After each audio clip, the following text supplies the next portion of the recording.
Good afternoon. This is the Senate Judiciary and Public Safety Committee. For the record, today's date is Monday, March 9th, 2020. The first item on our agenda is Senate File 3571, Senator Newman. Senate File 3571 is a re-referral passed to our committee from the State Government and Transportation Committees. Since it's a re-referral, there are certain areas of jurisdiction that we will be focusing on only. I'm going to have counsel describe our jurisdiction for us today. Counsel? Mr. Chair and members, there is a Judiciary Committee specific summary in your packets. And in Article 1, Sections 2, 7, and 35 are within our jurisdiction. Those are provisions mainly related to data practices, and there is in Section 35 includes a fee provision for court documents. And then in Article 2, there are conforming changes related to the data practices changes. Sections 3 and 16 are also in our jurisdiction in Article 2. Thank you. Senator Newman. Thank you, Mr. Chairman. Can you give us just a kind of a elevated review of what your bill does, and then we can focus on the jurisdiction items. Very good, Mr. Chairman. I'd be happy to do that. And just a very brief description of what is this bill entails and what is in it is, first of all, it requires a voter to present a government-issued photo identification card at the time of voting. If the voter has forgotten to bring their card or does not have a card, then the voter is allowed to cast a provisional ballot and an opportunity to present the necessary documents to the clerk or the auditor of their county in order to have their ballot counted. If a voter is unable to obtain the underlying documents necessary to obtain a voter ID card, they have a right to then sign a sworn affidavit to that effect. That is, that they have tried to get the underlying documents necessary to obtain a voter ID card, that they have been unable to do so, and under those circumstances, their provisional ballot is counted.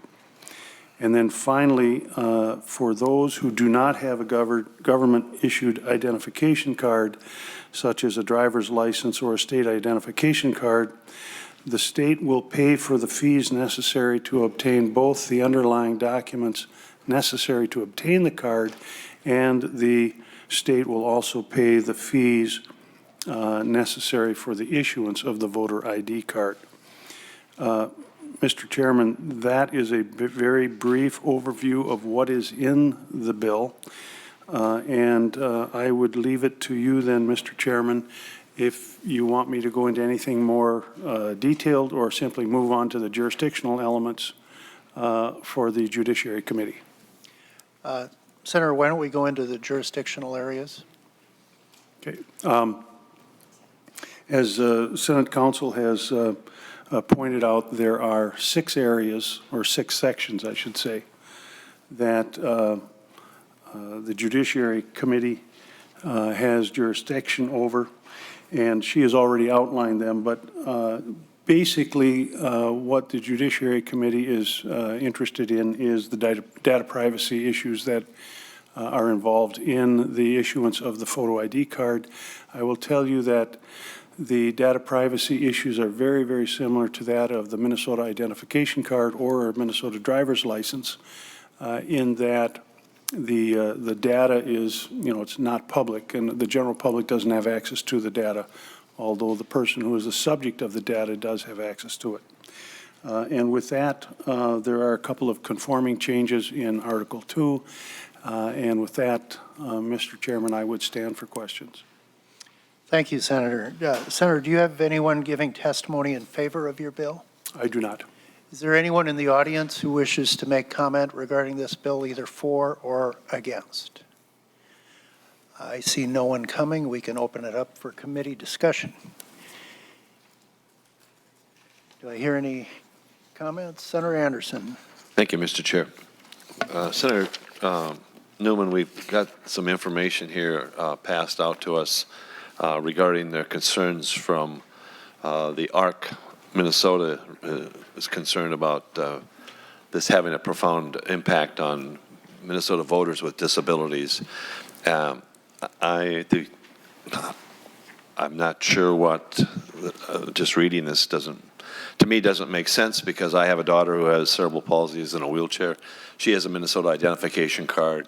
It was not hard to get a hold of that, and it's not hard to use that in her day-in-day activities, whether she's going and using cash or check, I should say check to make opportunities for buying things, and her Minnesota ID card that she has right now seems to work perfectly. Do you see any complications by what you've introduced here in regarding the new identification card as far as a Minnesota voter ID card? Before you answer, members, there is a letter from the ARC that Senator Anderson is referring to in your packet, and I believe there might be some in the back of the room for the general public to review. Senator Newman. Thank you, Mr. Chairman. Senator Anderson, I have not seen the letter that you are specifically referring to, although I can tell you that in the State Government Committee, Senator Westrom spoke directly to the point of those folks with disabilities, and the disability community was in the State Government Committee also, and Senator Westrom was responding to their statements that this imposed a significant burden on them. And it was the position of Senator Westrom is no, it does not. I can also tell you that if we dive into the Crawford bill itself, or I'm sorry, the Crawford case, which is the basis and the genesis of this bill, I will go into it in as much detail as you wish, but I will tell you that the United States Supreme Court in the Crawford case has specifically addressed the very issue that you brought up. And in it, the Supreme Court indicated that they recognized that it does impose a burden on folks if they have disabilities, and in Crawford, the court specifically outlined different groups of folks who may have an additional burden cast on them by reason of the need to obtain a photo ID card. And there the Supreme Court indicated that so long as the state agrees to pick up the tab for the fees to get the card, both the voter ID card and the underlying card, that burden is mitigated. And further went on to say that if that voter, it could be someone with a disability, it could be someone, for instance, that was born out of state and has a difficult time obtaining the underlying documents necessary to get the card. Under those circumstances, the ability for the voter to sign the affidavit under oath swearing that they've tried to get the card and can't do it, their vote then counts. That takes care of the type of problem, Senator Anderson, that you are referring to. Thank you. Any other questions, concerns? Senator Dietzig. Thank you, Mr. Chair. So I want to start with your most recent discussion. So you mentioned that the Crawford case doesn't, it acknowledges that it does impose a burden on specific groups, and that you've gone about trying to mitigate that by paying for the cost of the ID. Does it build in here, because I haven't had a time to read the entire bill, does it talk about missing work? So you might have some low-income people who have to go and try to attempt to find those documents, and then also have to then go and apply or actually go back in after they've gone and voted and done the provisional work. Does it does it account into that? That, I mean, sometimes literally just getting to go vote, they have to take time work, or just getting there costs money.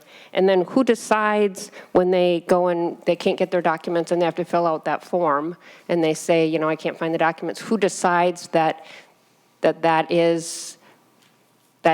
okay? Does it go to a judge? Does it go to the county? Does the county, like, certification board, when they go through and tally up the votes, who decides that this person, you know, attempted to find the documents, they can't, and so we're going to allow their vote to matter and to count? Senator Newman. Mr. Chairman, Senator Dietzig, to answer your second question first, the voter decides. The voter would come to the election, I'm sorry, not the election judge, the voter would come to the either the county auditor or the municipal clerk and tell them, I cast a provisional ballot. I have attempted to get the documents necessary. I have been unable to do so. At that point, they have the right to sign the affidavit. You have to keep in mind that it's a sworn affidavit saying that they have tried to get the documents and haven't been able to. But the short answer to your question is it's the voter that decides whether or not they're going to sign the affidavit. As to your first question, the Supreme Court did not specifically talk about an issue of whether a voter was going to miss work or not. But here's what the court did say. And here the court is talking about the burden being placed on someone in order to get this affidavit. And there they said that there is a somewhat heavier burden on some voters. And here's the class of people that the court was talking about: the elderly, those born out of state, or have an economic or personal limitations. Now, oftentimes an appellate court won't say outline or speak specifically to a group such as those who may have to miss work. But clearly in the Crawford case, they talked about those who are going to have an economic interest in terms of this burden being put on them. And under those circumstances, with the class of persons that I have just outlined, what the court said is that the burden is mitigated by the provisional ballot, and if unable to obtain the documents for the voter ID, the voter is allowed to execute the affidavit that I have just mentioned. So I guess I would take the position that the United States Supreme Court did weigh in on the issue of the economic interests because they specifically mentioned it in their deciding of the case. Further questions? Senator Dietzig. Thank you, Mr. Chair. If the Supreme Court weighed in, I still think it creates a burden for some low-income people and people with disabilities to then have to go back and go to another, so they go and vote once, and hopefully they don't have to wait 3 hours in line. But then they have to go back and do a provisional ballot, and that again takes, and I say that because I did wait in 2012, I did wait 3 hours in line to vote. They have to go back, and so I have a cousin with a disability, so she doesn't drive. So then somebody has to then drive her back to the poll or back to the county. She does work, so it has to be at a time when she's, either has to take off work, and again, find somebody then to take her. So it's just another layer that if we believe that, Minnesota kind of values or enjoys that we have such a high voter turnout, I am concerned that this will lower the voter turnout because it's just another layer for people to have to go and find another ride or take off time and get there. And so, where a lot of us, that's not a problem. We can plan it. We can just get there. We don't have other barriers that we have to continually come up against. That I think this just presents a problem for some people. So I have concerns with that. I just have some other follow-up questions. So, and I'm trying to literally limit them to what our jurisdiction is, but on the ID, is that able to be used for anything else, or is it just for voting? And then I think it says that so everybody that is highly mobile has to go then and if they, go get another document or go get another ID. And then if they want to vote, they have to go get another ID, which is, again, it's more time consuming. And then does this bill say that those lists and these voter ID cards are also required to include the length of residence at the current address? Senator Newman? Mr. Chairman, Senator Dietz, could you repeat your last question? So do the voter ID cards include the length of residence at the current address?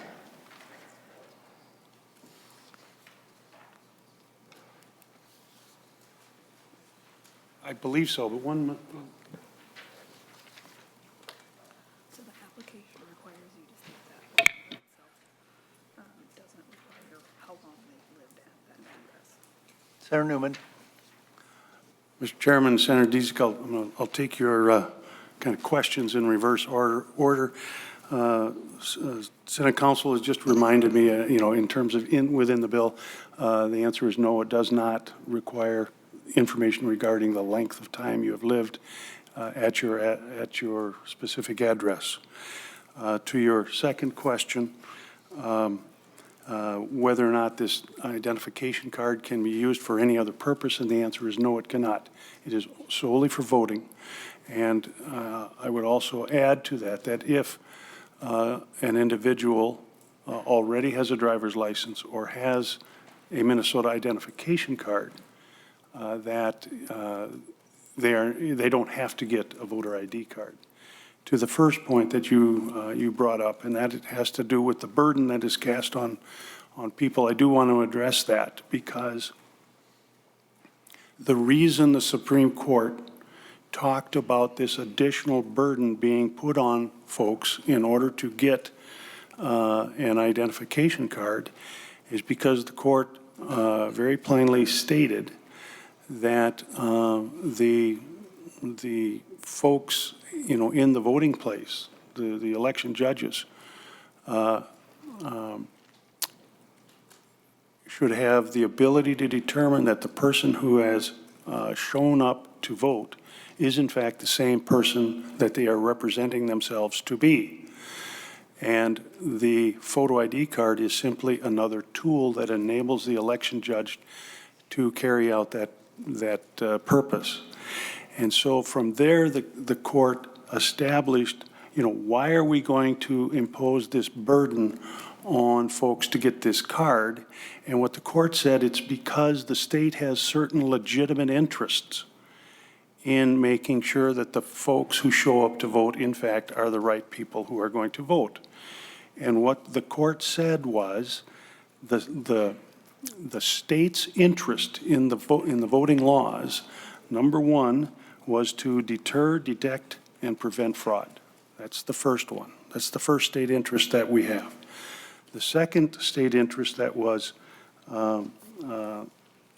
leveled is that the state has a standing interest to improve and modernize our election processes. And the final state interest that the court talked about was safeguarding voter confidence. And there they went on to some discussion about the fact that safeguarding voter confidence is really important because without voter confidence, there is a tendency of people to stay home if they don't think that their vote is going to count. And so those are the state interests that the court talked about as to why it was legitimate and constitutional to impose the burdens on these groups of people. And they differentiated between, first, it's a burden on folks to get a voter ID card if they have to have one, and they recognized that. And then they went on and specifically outlined the various classes of persons that Senator Dietrich and I were just talking about. Senator Dietrich? I'm getting near the end. So I agree with you that the state does have legitimate matters and an interest in maintaining election security. And then you mentioned deter and detect and prevent fraud. So how much fraud have we had in the last few years, and specifically how much fraud on same-day registration have we come across? Senator Newman. Mr. Chairman and Senator Dietzig, that's a question that is quite literally impossible to answer with any great degree of accuracy. There are some statistics, and I will tell you that in-person voter fraud is something that is not real common. And I will also tell you that I believe it is also something that is very difficult to detect, because the evidence of voter fraud in terms of impersonation, voter fraud impersonation, walks right back out the door after they voted. But I will tell you this, that here again, if we go back to the Crawford case, which is, you know, everything that I have tried to follow in terms of Senate File 3571, I will represent to you that the court acknowledged that voter fraud is a fact. In point of fact, they took judicial notice of the fact that fraud occurs. And when a court takes judicial notice of something, to me, that's pretty important. And so they took judicial notice of the fact that voter fraud occurs in our country. It has occurred in our country since the very beginning of this nation. And they also specifically said that in those cases where there is a close election, voter fraud may affect the outcome of an election. So if I may, I just give you the Franken versus Coleman election a number of years ago. Off the top of my head, I can't remember the number of votes that separated them, but I can tell you that the percentage that separated those two candidates was 0.01% of all votes cast. And that, to me, is the very kind of an election that the Supreme Court was talking about in where the state has an interest in protecting against. And that's what Crawford talked about, and that's what Senate File 3571 is trying to accomplish. Senator Dietzig. Thank you, Mr. Chair. I believe it was 312 votes was the Franken-Coleman race. So it was extremely, extremely close. You also mentioned that and I'm discounting that, I'm just going back to, I don't remember any, and I'm not saying fraud doesn't happen, I just remember very few cases, in the last 15 years of where there has been even the discussion of voter fraud. So I don't know if this is a solution looking for a problem. And then the third thing that you talked about when the court said that the states have a legitimate interest is safeguarding voter confidence, which I do think is real. And you were concerned that, well, if people aren't confident in their vote, they're going to stay home. But I'm also concerned that people who are, even though you have this second step that says, well, if I can't find the documents, I can go and certify that I am not going to, under perjury of law, that I can't find the documents. I still am concerned that that is going to, the fear of itself will also, fear that they are lying and fear that I can't find the votes and I'm going, or my documents, and I'm going through all this time to find, all the time I have to go through to find my documents. I think that is also a deterrent of getting people to vote. And so I think there is a balance that, we have to safeguard our elections so that people believe in them, but you also then are turning, have the potential of turning people away because they can't find the documents, and so they're worried, well, why should I go? Because my vote isn't going to count anyway. So it is that balance that I'm a little concerned about. And then my final question is the Safe at Home program. And so can you just clarify if the Safe at Home program participants are on the polling place rosters, and if this bill, because I don't believe they are currently on the polling place rosters, and if this bill puts them on the rosters? And it just, again, if the Safe at Home program, for people that don't know, that is one, if you are in a domestic violence situation, your name, where you live and everything is put, it's for your own protection. And so I don't believe that they are on the roster at this time, and so I just want to ensure that the bill does not put them on the roster, because there's some question on who is actually on that separate roster. And I think also judges and certain law enforcement people also aren't necessarily always that their information on the voting records isn't public. So I just want to make sure the safe and home people aren't also put in jeopardy through this, accidentally through this bill. Senator Newman. Thank you, Mr. Chairman. Senator, I was listening to you on one side. First of all, to the Safe at Home program, the bill does contain an exception, and what you're concerned about, I think, is the address of the person involved at the Safe at Home. Look at page 17, line 9, and I think that will alleviate your fears. I believe it's corrections officers, police officers, and those involved at Safe at Home program do not have to disclose their address. To your comment regarding voter confidence, I want to point out to you, Senator Dietz, exactly what the Supreme Court said. And when they were talking about safeguarding voter confidence, and they said that public confidence in the integrity of the electoral process has an independent significance because it encourages citizen participation in the democratic process. And that is one of those state interests that the court found, independent of modernizing its process, independent of voter fraud.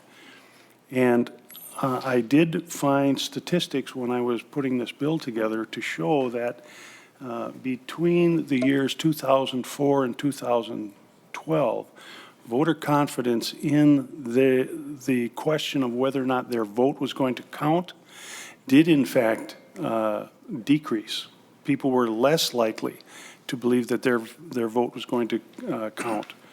And I can be more than happy to give you the sites, the studies that staff found for me.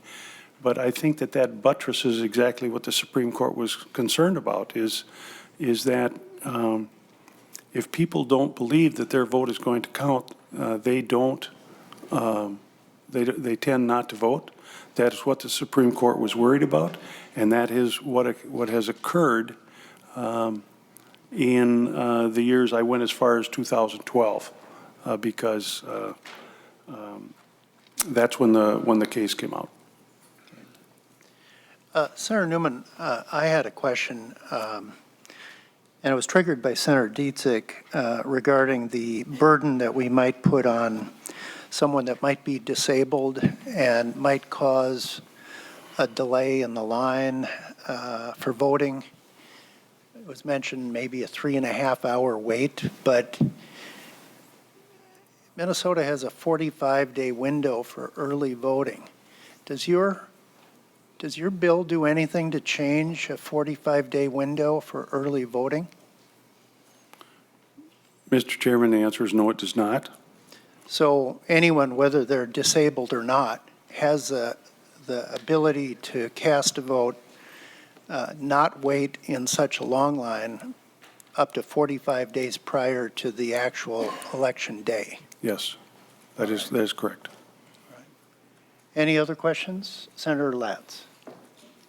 Thank you, Mr. Chairman. I'm glad you brought that up because anyone who had taken advantage of such a provision in the last primary election, at least on the Democratic side, would have found themselves effectively disenfranchised because the field narrowed so substantially at just a couple of days before the election. So I don't think it's an adequate remedy to say you can vote 45 days early if you want to avoid the lines, because you're taking your chances if you choose to do that. The smartest thing to do, if you can, I think, is to wait until Election Day so you know exactly who is still actually standing for election when you cast your ballot. But I too am struggling with even why we're doing this bill, or why this bill is being proposed. I'm not going to include myself in doing it because I'm not going to vote for it. I haven't seen any evidence that there's a problem here that's actually trying to be addressed, other than perhaps a political problem. But in terms of an evidence-based decision-making, a real problem, we talk about voter fraud. Studies across the nation have indicated the incidence of voter fraud is minuscule. Even I think if you account for the fact, or for the risk that someone may, the evidence walks out the door after they cast the ballot. I don't think that's the case with voter impersonation. So I don't see any evidence here except to raise a boogeyman about a problem that doesn't exist and therefore create a solution to address that problem, which will have the effect of disenfranchising voters. So it seems to me the greater concern here is not preventing the several people who may commit voter fraud from committing voter fraud at great taxpayer expense, by the way, to accomplish that, but will be to suppress turnout. And in fact, the nonpartisan United States Government Accountability Office, the GAO, did a study on this, and they concluded that voter ID laws across the country resulted in a 2 to 3% reduction in voter turnout. 2 to 3%. In the 2016 presidential election, that would have been 50,000 Minnesotans who would not have voted because of a voter ID requirement. That pales in comparison, I mean, it far exceeds the 312 votes that were the difference in the Coleman-Franken election. 50,000 Minnesotans would, in effect, be discouraged from voting because of this. It's not a matter of avoiding fraud. It's a matter of suppressing turnout. That would be the effect.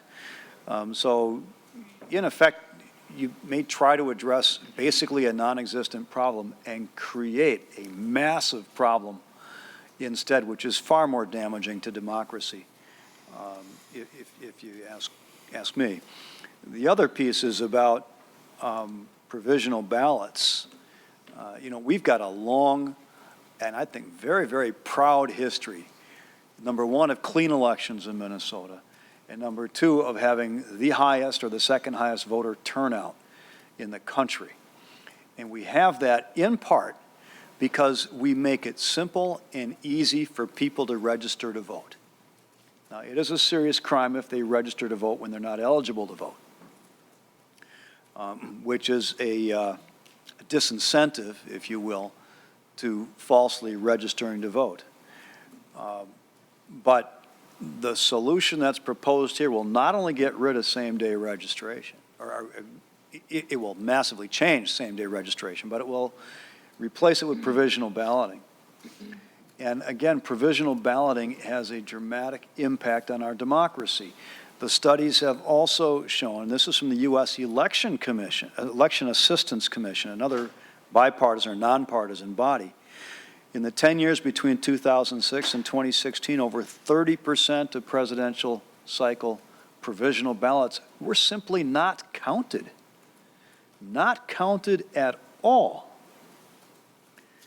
So if we're concerned about a few ballots being fraudulently cast versus, in effect, discarding or throwing away provisional ballots, 30% provisional ballots, I mean, again, creating a massive new harm to solve a problem that really doesn't even exist. And in Minnesota, if we had had provisional ballots, and I don't know what the numbers are in terms of people that had registered on the same day in the election of 2016, but we got a pretty robust system. I would guess maybe 10%, something like that, if I'm trying to remember some of the Blue Book election data that I've read over the years, maybe less than that. But if 30% of those are thrown out, let's look at this. In 2016, there were 2.6 million presidential provisional ballots cast. So 30% of that is what, 900,000 votes? Something like that. You'd be talking tens of thousands of votes in Minnesota that would simply not be cast if they are routed into a provisional ballot rather than just being able to cast their ballot directly. So again, disenfranchising voters to fix a non-existent problem, and frankly what I would argue is a purely political play.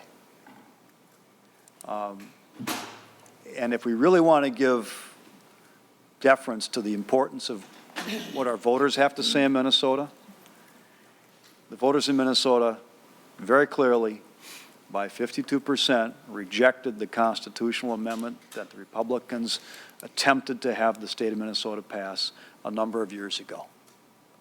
And here you're back right at it again, trying to get the same effect, do an end run around that. So if the voters speak, if what they say is so important, listen to them when they already said it. We shouldn't be trying to doing this again. Senator Newman? Mr. Chairman, thank you, Senator Latz.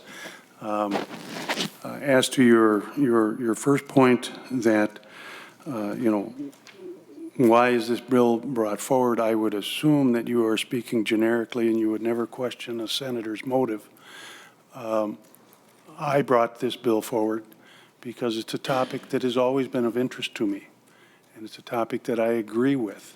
I agree with the Crawford case, and I think that it is, since the constitutional amendment that you mentioned, 8 years have passed. And now, after 8 years, there's been a variety of studies that have occurred. There are states that have now adopted photo ID card or photo ID bills. Matter of fact, I believe there's 19 states that have now adopted voter ID requirements. So I think that all of us have a right to bring a bill forward anytime that we want. And I think it's a legitimate issue, as outlined by Crawford. I realize that there are folks that don't like this idea or the bill, but it is worthy of having a discussion.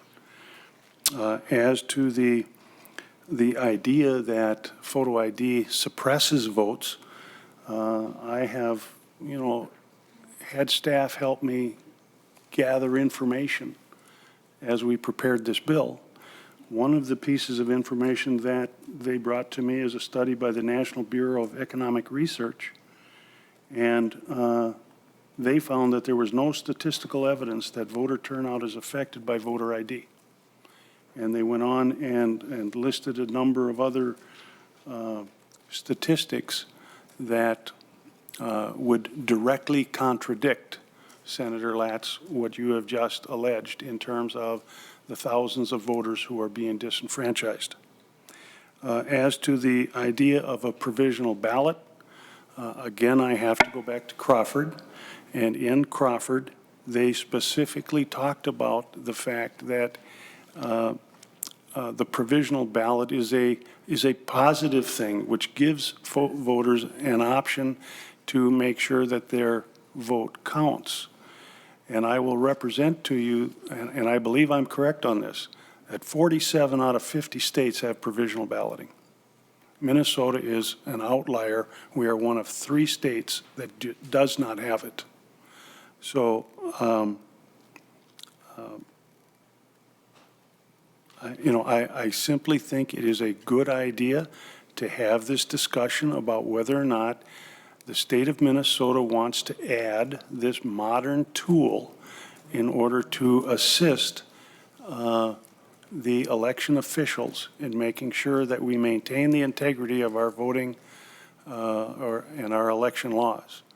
And I recognize that this has become very much of a political football, but I will tell you I've never understood why.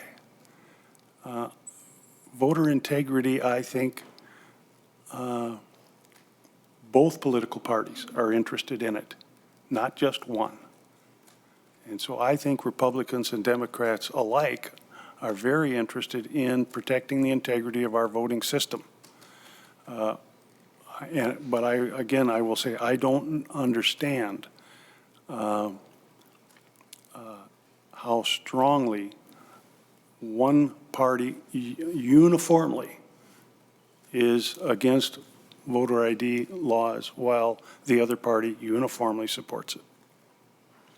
Any further discussion? Senator Latz.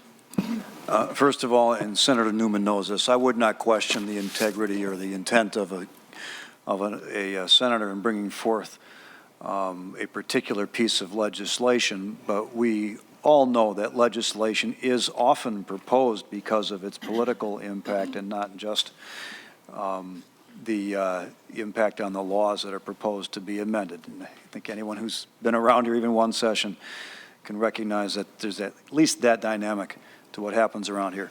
But secondly, honestly, I'm not concerned about what Crawford says, because the Crawford decision was simply a question of what is unconstitutional. And I'm asking, what is good electoral policy? And what is the impact of proposed changes to the law? Maybe it passes constitutional muster, but it's still lousy policy and lousy for our democracy, and that's what I'm most concerned about. Senator Pappas.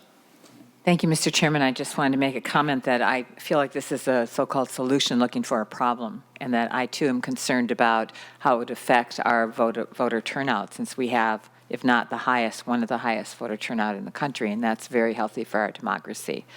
But, Mr. Chairman, if we're getting close to the vote, I'd like to request a roll call and have it recorded in the journal. Are there 3 hands? There are. Is there further discussion? Hearing none, we'll have the roll call called. Mr. Chairman? Senator. If I may, I believe this bill has to go to finance from here. And I also need a motion.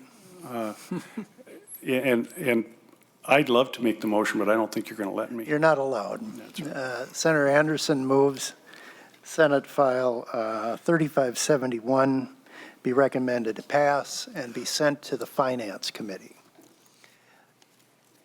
We'll take the roll. Senator Limmer? Aye. Senator Anderson? Yes. Senator Dietzick? Senator Hall? Aye. Senator Ingebrigtsen? Aye. Senator Johnson? Aye. Senator Latz? No. Senator Pappas? No. Senator Ralph? Yes.